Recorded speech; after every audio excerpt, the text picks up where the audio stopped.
What should you be committed to? Number one, you need to make sure that you're committed fully and completely to God. Because if you want God in your family, God needs to be number one in your life.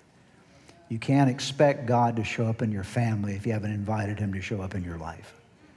And so you need to make a firm, full commitment of your life to say, you know, God, I am committed to you. I have decided to follow Jesus. No turning back, no turning back. The whole world may reject me, but I'm still going to follow you, Jesus. I'm not just going to follow you on Sunday. I'm going to follow you on Monday and Tuesday and Wednesday and Thursday and Friday and Saturday and every day of the year for the rest of my life. I've made the decision that I'm all in with God. I have made a commitment to God.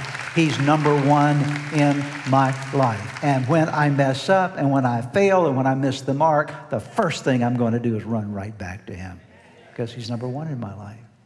And there's so many people that want the blessing of God in their marriage and the blessing of God in their family and the blessing of God in their relationships, but they don't want God number one in their lives.